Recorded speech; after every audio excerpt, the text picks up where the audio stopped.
and of our time, of our country, culture.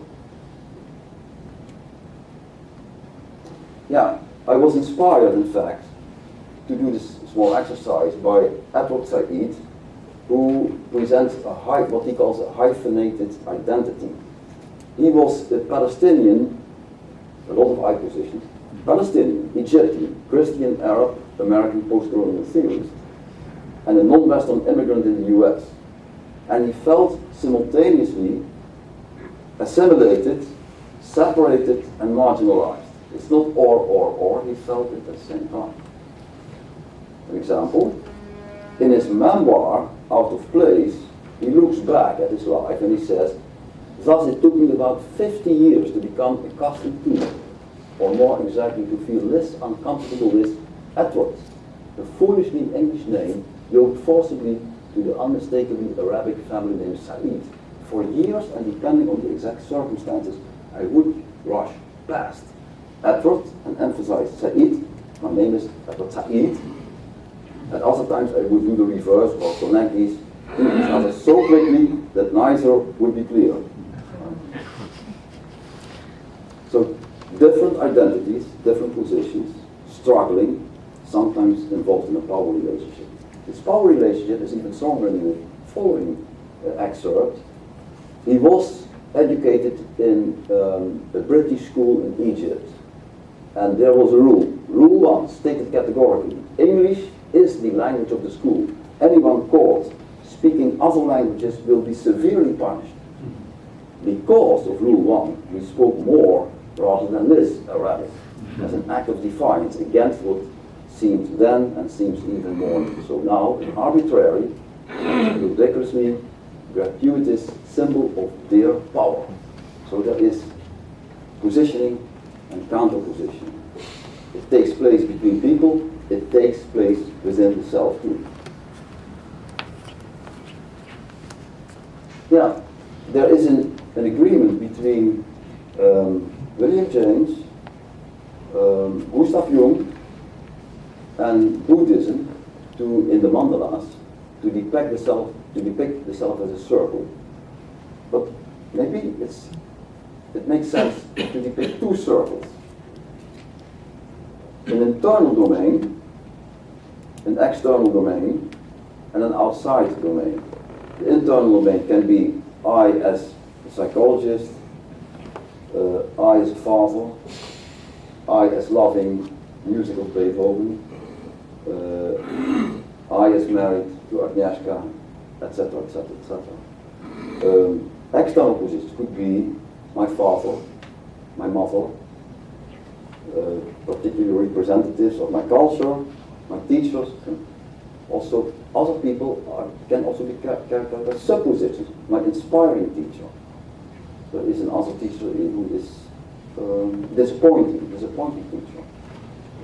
I did some family therapy in my life, and I could discover that in problems, when the couple has a problem, then you see that the other one is seen in two very different positions. For example, he as he was 10 years ago, and he as he is now. Or he when he is extremely dominant, or he when he is sweet. The positions become very, very different and even contrasting. There's a lot of increasing tension. Here is the client. A very brief example was a client who came with an I position, I as avoidant. He could talk about anything, and he was very interested in you, but he never talked about himself. He avoided his problems of his past. He found that there were these voices of his remote past. His father and his grandfather, he told, they always said, this boy will become nothing. He's worthless. He's not able to do anything. And these voices were somewhere part of the extended self and were the reality of every day. However, the discovery in the therapy was that there was behind the avoidant the perfectionist. That was the real figure, that was the shadow figure, which he became aware of later in the therapy. And the perfectionist, that was the real figure. The funny thing was, after education came back, And he said, you guys, it's so striking, you are so accepting, I can't tell you anything. And you are always interested, and you accept everything. That was the beginning of change, because gradually this therapist, as an external position, was interiorized, and he became more and more accepting of himself. And in this way, there was an emerging dialogical space. That's a very important concept. The dialogical space is a space which emerges between two or more people when they are in search for meanings and interact in such a way that they learn from each other and create, on the basis of the process itself, a common meaning.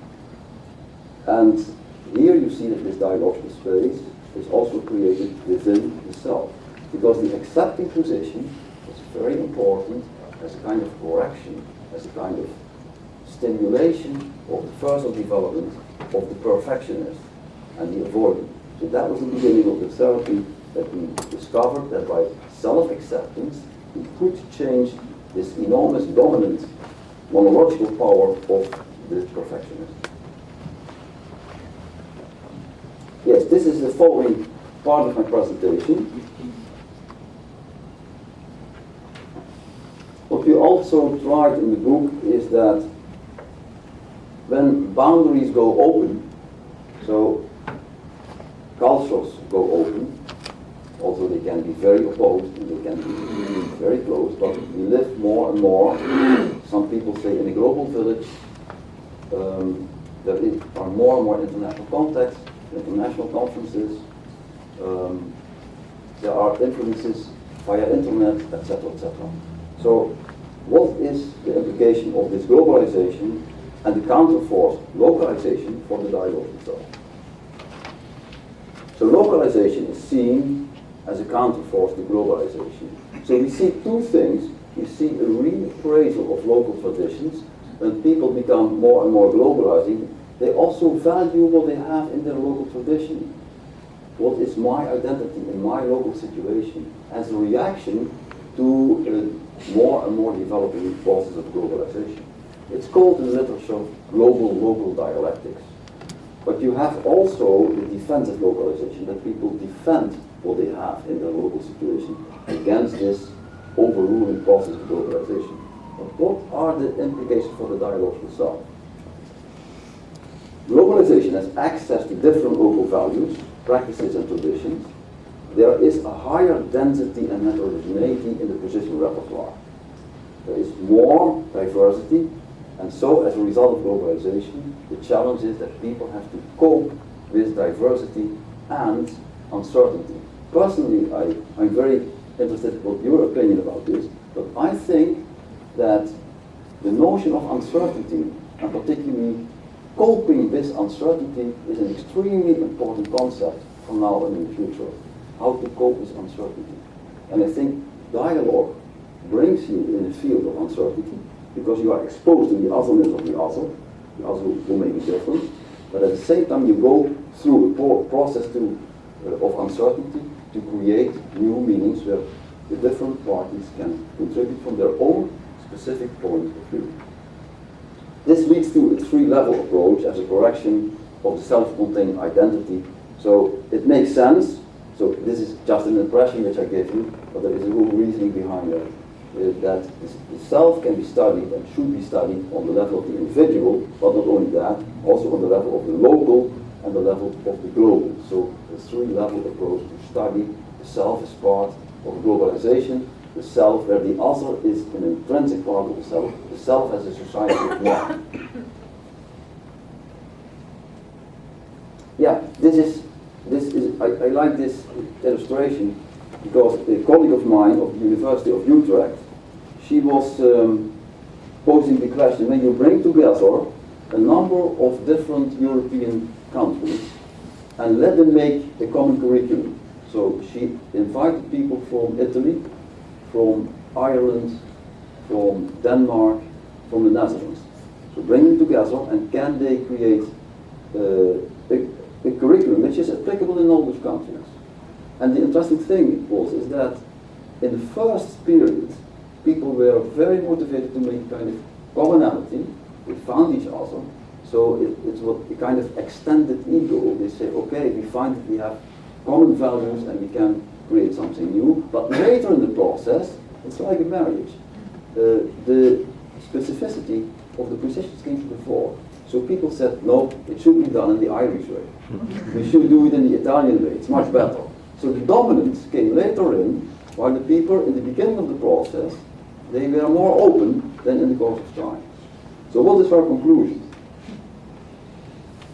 Paradoxically, the findings of this boundary crossing project suggest that for meaning to be generated from diversity, or for the dialogical function to come to work, requires that the other is correctly rendered as an other.